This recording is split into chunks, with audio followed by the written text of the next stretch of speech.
2월 21일 수요일 그 사람 교회 기도를 돕는 매일 묵상 시작하겠습니다.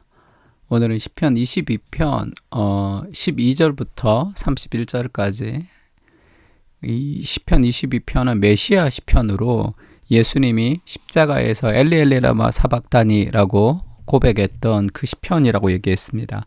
그래서 십자가에서 예수님이 하나님 하나님 어찌하여 나를 버리셨습니까? 라고 단순한 원망의 기도 한 절로 끝나는 것이 아니라 시편 22편 1절을 외우신 거죠.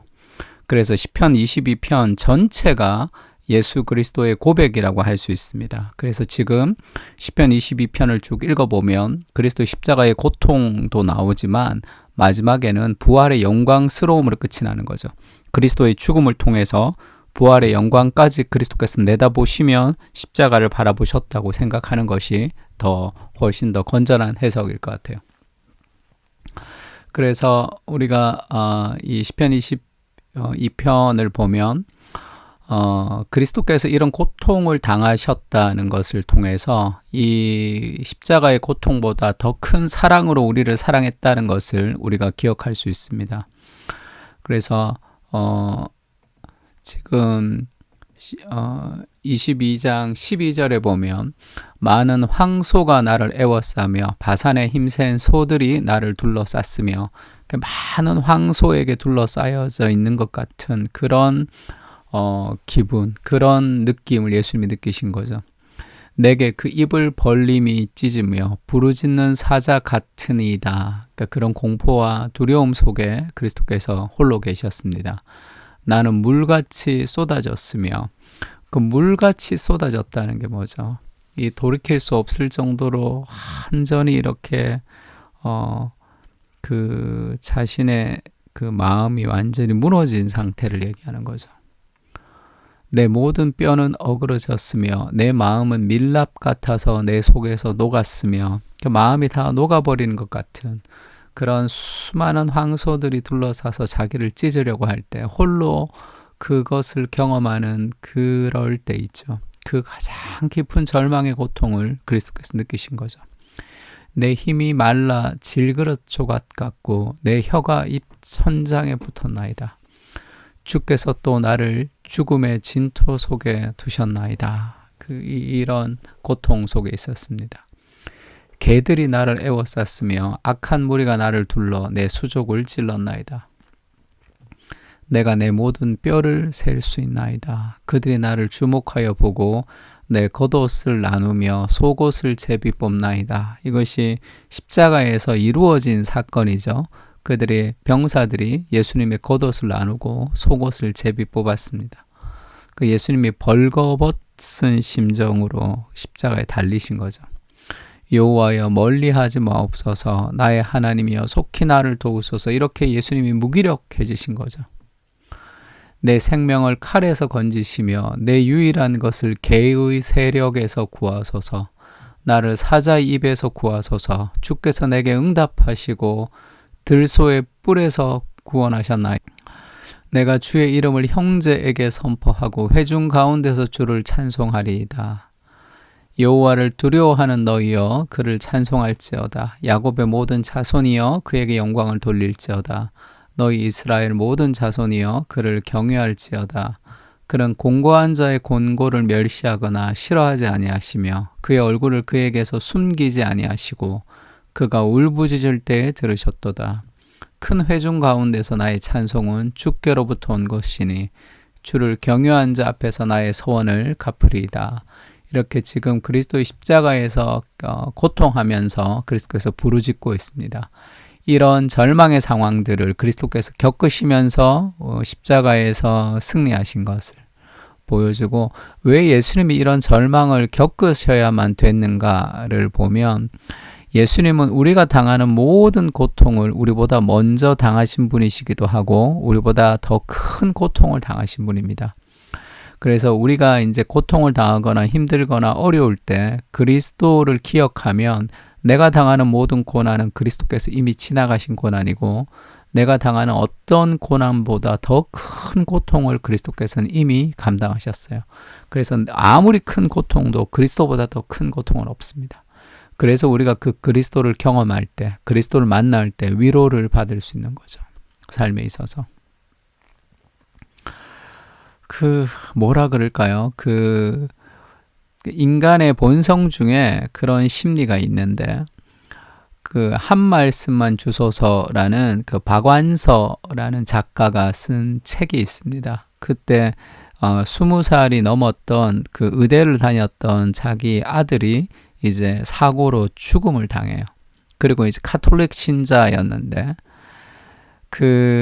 하나님 왜 내가 이런 고통을 당해야 됩니까? 라고 이제 그렇게 막 부르짖고 있을 때, 딸들이 이제 엄마가 이제 가망 놔두면 정신이 막 없고 거의 다시 아들 따라 자살하고 이렇게 죽을 것 같으니까 부산으로 내려오라 그래서 딸들이 이렇게 막 돌보기도 하고, 그 다음에 그런 어떤 이 수도원 같은 데 좀 보내기도 하죠. 수도원 같은 데 보내서 이제 기도하고 있는데, 옆방에 기도하는 그런 어떤 아줌마가 있었는데, 그 사람과 대화가 이제 시작이 됐어요. 그래서 자기 아들이 아프고 자기 아들이 병들었고 그런 이야기들을 쭉 이렇게 자기 아들이 아프고 힘들어서 자기 인생이 참 힘들었다는 얘기를 쭉 했는데, 박완서 씨가 자기 아들은 죽었다 이렇게 얘기하니까 자기 아들이 아프다고 얘기했던 사람의 표정에서 뭐라고 할까요? 그래도 나는 너보다 낫다라는 그런 위로와 감사를 이렇게 받으면서 돌아가는 그런 장면이 있습니다. 그게 너무 기분이 이제 좋지 않았다, 뭐 이렇게 이제 쓰는 거였는데, 그러니까 우리가 고통을 당할 때 더 깊은 고통을 당한 사람들을 보면 그것이 어떤 위로가 되기도 합니다. 어떤 형식으로는. 그래서 내가 당하는 고통은 나밖에 몰라, 이거는 아무도 몰라라고 생각할 때 우리가 고난을 이기기가 쉽지가 않은 거죠. 나보다 더 큰 고통을 그리스도께서 겪으셨고, 그래서 그리스도가 나의 모든 고난에서 나를 회복시킬 수 있다라는 것을 그리스도의 십자가에서 우리에게 가르쳐 줍니다. 설사 죄가, 고통이 나의 죄로 인해서 생긴 고통일지라도 그것은 그리스도 안에서 해결될 수 있는 문제다, 이렇게 얘기하는 거예요.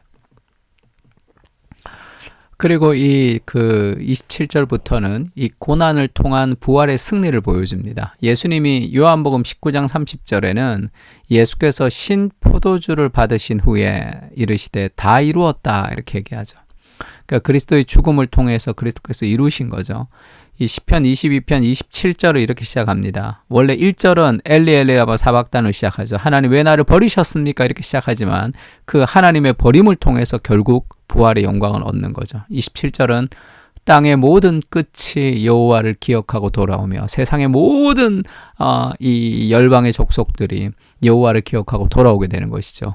모든 나라의 모든 족속이 주의 앞에 예배하리니 나라는 여호와의 것이요 여호와는 모든 나라의 주제심이로다. 세상의 모든 풍성한 자가 먹고 경배할 것이요 진토 속으로 내려가는 자 곧 자기 영혼을 살리지 못할 자도 다 그 앞에 절하리로다. 후손이 그를 섬길 것이요 대대의 주를 전할 것이며 와서 그의 공의를 태어날 백성에게 전하며 주께서 이를 행하셨다 할 것이로다. 아멘. 예전에 경배와 찬양이라는 이제 찬양 앨범이 있었는데, 거기서 이제 막 찬양하다가 하스테반 선교사님이었는데, 인도하시는 분이 찬양 중간에 그렇게 얘기해요. 나라는 여호와의 것이요 여호와는 모든 나라의 주제심이로다. 그러면서 이제 아멘 하면서 이제 열방을 위해서 기도하는 그런 내용이 있었는데, 여기에 나오는 거죠. 그리스도 십자가의 죽으심을 통해서 땅의 모든 끝이 여호와를 기억하고 돌아오게 될 것이다. 그래서 나라는 여호와의 것이요 여호와는 모든 나라의 주자가 되는 이 영광스러운 주의 주가 되시는 이 역사가 십자가를 통해서 왔다는 거죠. 그래서 사도행전에는 그가 하나님께서 정하신 뜻과 미리 하신 대로 내어준 바 되었거늘 너희가 법 없는 자들의 손을 빌려 못 박아 죽였으나 하나님이 그를 사망의 고통에서 풀어 살리셨으니 이는 그가 사망에 매여 있을 수 없었음이라.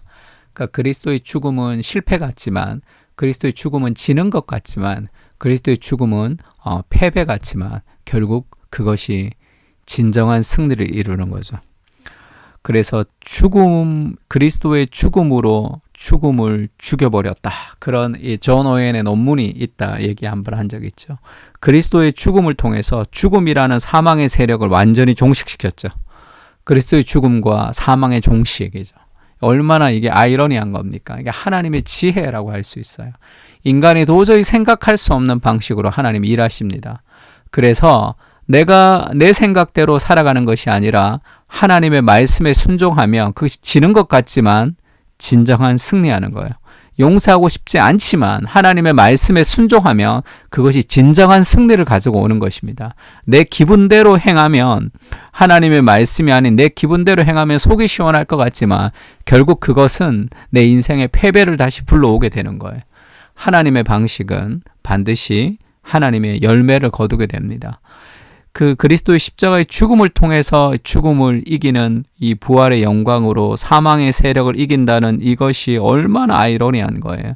하나님의 지혜입니다. 인간의 생각으로는 도저히 생각할 수 없는. 그래서 우리가 우리의 생각을 따라 살아가는 삶이 아니라 말씀을 따라 살아갈 때 정말 승리를 경험할 수 있는 거예요. 인생에서 참된 하나님의 승리를 경험하고 싶은데 경험하지 못하는 이유가 뭔지 아십니까? 순종이 없기 때문에 그래요. 내 생각대로 살기 때문에 그렇습니다. 내 생각과 다르지만, 내가 손해보는 것 같지만 말씀에 순종할 때 진정한 하나님의 승리를 경험할 수 있는 거예요. 그런 은혜가 우리에게 있었으면 좋겠습니다. 십자가의 고통보다 우리를 더 사랑하신 예수 그리스도의 마음을 기억하게 하시고 그 사랑 가운데 오늘을 살아가게 하여 주시옵소서. 죽음을 통해 죽음을 종식시키는 하나님의 놀라운 지혜를 바라봅니다. 인간의 생각보다 더 크신 하나님의 방식을 신뢰하게 하시고 죽음을 통해 승리하는 삶의 비밀을 깨닫고 순종하게 하옵소서. 우리의 삶에 승리가 없는 이유는 죽음이 없기 때문입니다. 그리스도를 따라 살아가는 지혜로운 승리하는 백성으로 살게 하여 주시옵소서. 아멘. 시편 22편을 묵상하면서 우리 같이 기도했으면 좋겠습니다. 다 같이 기도하겠습니다.